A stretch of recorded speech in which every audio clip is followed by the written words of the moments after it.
okay? So Trent, I'm going to ask you a couple questions, but you told me earlier that you do not have the copyright for this film. Well, I have the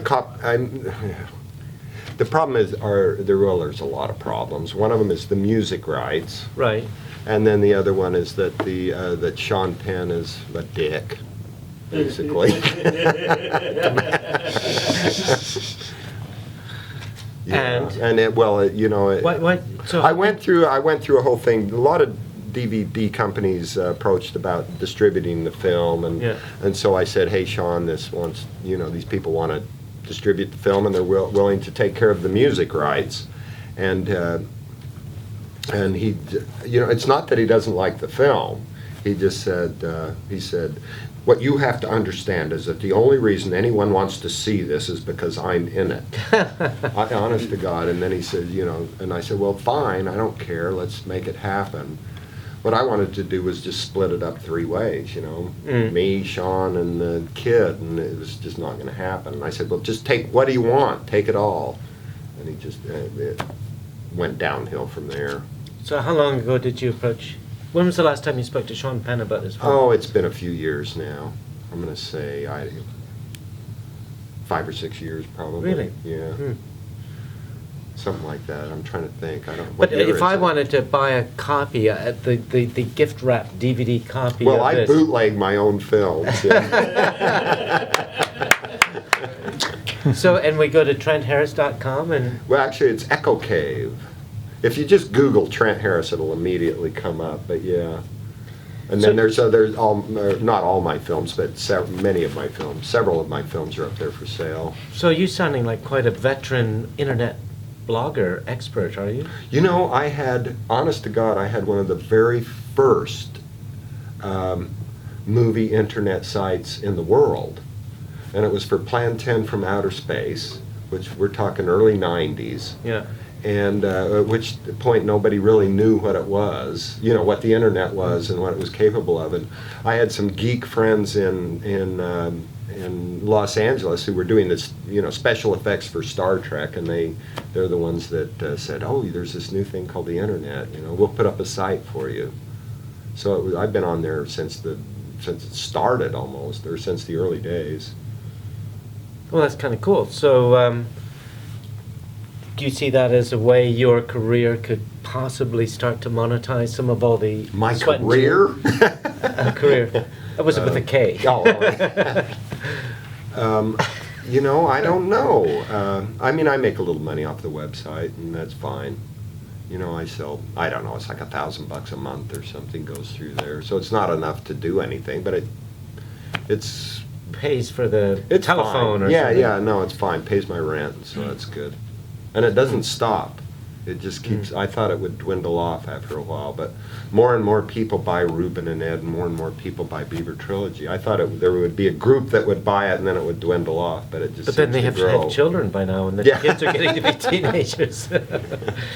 So do you feel, it's a bit of a pathetic question, do you feel like you've been doing it so long, do you feel like you've throwing the baton to another generation, or do you feel like sense of a satisfaction over a body of work going back many, many years now? Or honestly, I feel like a failure for most of the time. I feel like I make these movies and very few people ever see them. And when they do see them, most people are completely confused. And it's odd, I'm proud of the stuff I've done, but ultimately I sort of feel like, I'm completely an outsider, and but why is sort that? of an odd failure. Yeah, but a lot of musicians, I know some musicians here tonight, Eli and so on, who would probably feel that, where they work really hard, they do shit, and not enough people Nobody see pays it. attention, yeah. So why do you think that is? Is it the content? Is it the content? No, it's that being recognized in your lifetime is very passé now. It's a quick die. Oh, thank you. So I have to die first? Unfortunately. As in the film the other night, Luna Mesa, you died in that film. Yeah, I killed myself in that one. So no, but what's the secret to getting your work seen by more people? I haven't a clue. You know, I actually have been trying to explore that and figure out what's going on right now, because we were talking about this a little earlier, and there was a time, Patti Smith, I did a documentary on her years ago, 70s, and she said, now is the era when everyone creates. And I thought, wow, that's great. And that's the good news, everyone creates. It's also the bad news, everyone creates. So there's a dearth of stuff. I mean, there's so much material out there, and it keeps coming out every day. I don't know a 14-year-old that isn't on their third feature that's being distributed worldwide on YouTube. So how do you break through that din so that people can find you and watch your films? But it's branding, and branding isn't about logos and websites. Branding is what people think about you. And when we knew you were coming, we started running Facebook ads. I told you earlier.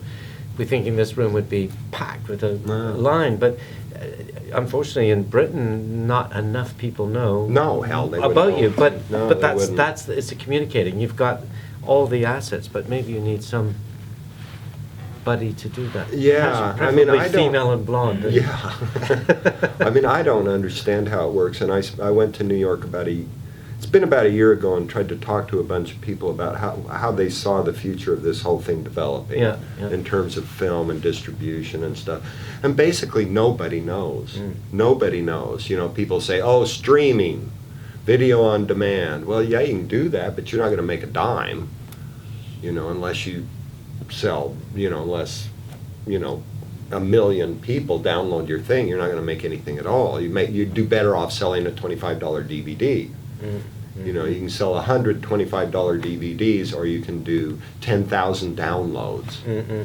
So I don't, you know, and nobody seemed to know. And the one guy said, one fellow I talked to, he said, anybody that tells you that they do know where this whole thing is going, you know, they're full of shit. It's a kind of a wild frontier.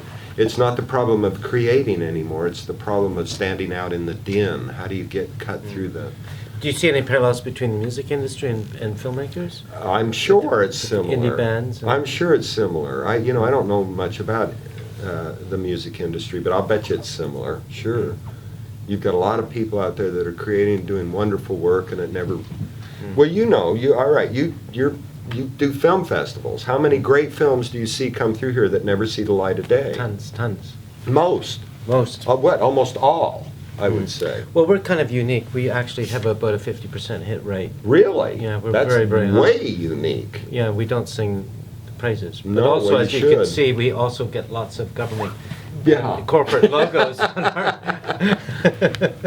No, I mean, that's amazing. That's amazing. Yeah, we do, yeah. Because I did some research on the films at Sundance. Yeah. Even the winners Yeah. don't make money. Yeah. I mean, there once in a while there'll be a standout film that'll do something, but by the vast majority. I of didn't those say they films- made money. I said they got distribution deals. Well, So yeah, there- that's another There thing. are, I know filmmakers who spend 5 years of their life and their entire inheritance on a film, and they will make money. It might be $20. Yeah, well, But distribution deals are something you should be very wary of. I've had a few of those, and, you know, they're not designed to make you money, they're designed to make them money. Yeah. So it's very tricky, you have to be careful about that.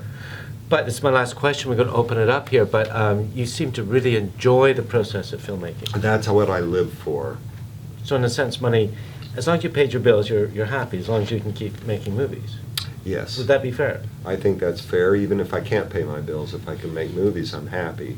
I mean, really, that's been the case over the years, is I make movies because, well, I've said this many times, I keep movies to keep from going mad, you know, and I'm not sure it's working, but... But I don't want this to sound anyway like a platitude of any degree, but that's one of the reasons we invited you here, because of that hunger and passion of making movies, and you know. Well, thank you. Yeah. I mean, most people just run when they say something. It's like, Trent oh my God, Harris. no.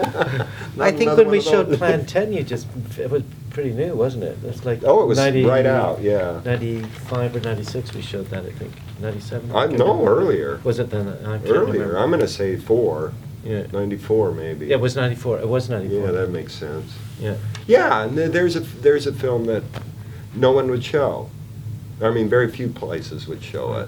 Yeah. Well, some places would only because it had been at Sundance. Yes. You know, so, okay, well, we'll show it, but, Yeah. So did you make money on that film? no, not a dime.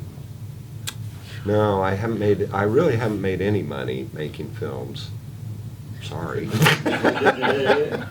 And yet he's our filmmaker in residence. Yeah, How there you cool go. is that? Well, which means I've got a lot of advice. I can certainly tell you Okay. how not to do it. Well, look, time for, I have to leave because I have to go and do another film over here, but time for a couple quick questions. And then I think, Trent, there's more of this in the bar, and Oh, maybe good. we could continue without me. Yes? Yeah, in the second two parts of the trilogy, when you kind of dramatise the original stuff, you portray yourself as kind of an exploitative Sure. scumbag. Yes. How was that anywhere near true to your actual feelings on finding this guy? And It became that. It wasn't at first, but later it became that feeling. have you maintained contact with the original? He died about 2 years ago of Oh, a wow. massive heart attack. Wow. After seeing the other two seasons. I can tell you about that, which is interesting. Yeah. Oh, I'm sorry, but he died, and oh, it was terrible. He had a terrible story. I'll go very quickly through it. He had a massive heart attack. He was still living in Beaver, still driving the same damn car, No.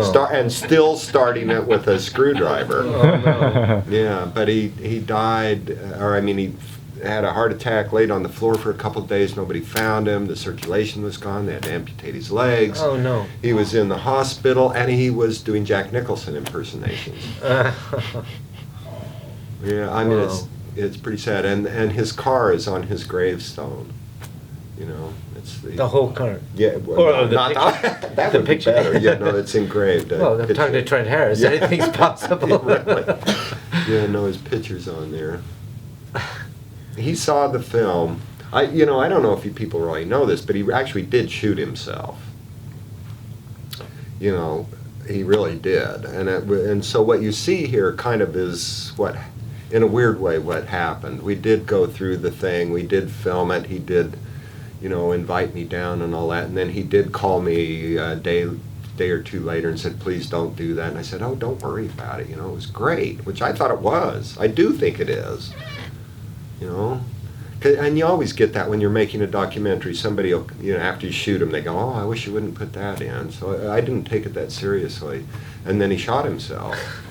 And a few days, it didn't kill him, obviously, but so I put the film away at least 20 years. Wow.